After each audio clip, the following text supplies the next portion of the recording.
Hello friends, welcome to the Learners channel. In this video, we will going to learn about scaling objects. In this section, we will learn how to proportionally change the size of an AutoCAD object.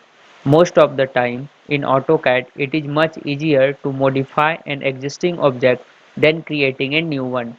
The scale command is one of the commands that can help us modify an existing object in terms of changing their sizes uniformly. We can make them uniformly smaller or bigger by applying the scale command.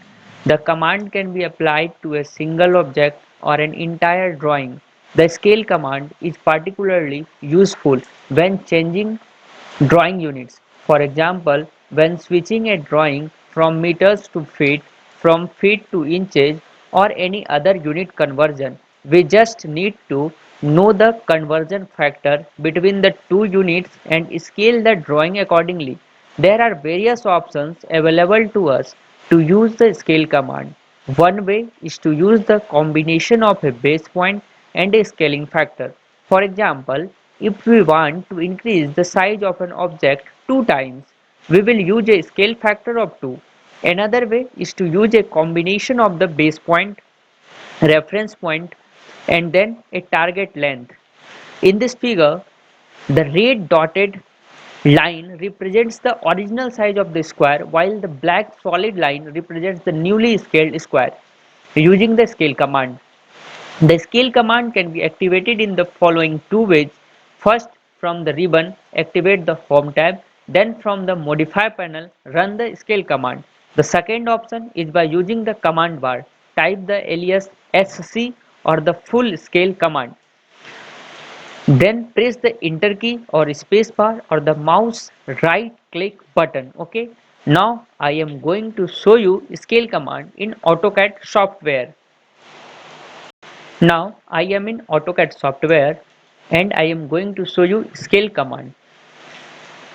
In Home tab under Modify panel, you may see here the scale tab is here. Okay. And in command bar, when I am typing SC, the scale command appearing. Okay, you may see here. Now we will going to learn the process of using scale command. In this exercise, we will increase the size of the square object as shown using the reference method.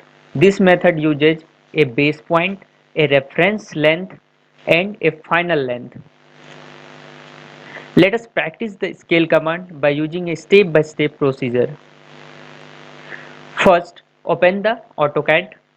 Then you draw a square there. Next, make sure that the object snap option is on. Then use any of the two methods previously explained to run the scale command. Either it may be from ribbon bar or it may be from command bar. Select the square and then press the enter key or the space bar to complete the selection. When prompted to specify the base point, click on point 1, then type R.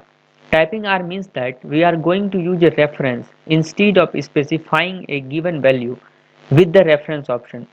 We measure a distance, the reference on the source object, and specify the new dimension we would like for that distance. The new dimension can be entered manually or measured on the screen. So let us click on the 2 points of the reference dimension, point 1 and point 2. Now to specify the new dimension of the reference 1 to 2, drag the mouse diagonally and click on at the target point 3 to complete the command. We have scaled the square by the reference method by using a reference distance 1 to 2 equal to a new distance 1 to 3. Again, I am going to AutoCAD software to show you the process of scaling up an object. Now I am in AutoCAD software. In By using rectangle command, I am drawing a square here. Okay. Now in command bar, I am typing here SC to scaling up this object. Now I am selecting this object Now I am pressing enter key. Then we have to select objects. I am selecting objects and press space bar to complete the selection. Again we have to specify base point. I am specifying base point in the top corner of this square. Scale factor or copy reference. Either we may provide here scale factor or we may go for reference. Okay, you may see here the scaling of the square is done. uh, for more videos regarding AutoCAD, stay tuned with this channel, and also stay tuned with this channel for more civil engineering related topics and some general topics, and also share this video with your friends and subscribe this channel, and also press the bell icon so that you get updated when any video will be posted in this channel. Thanks for watching.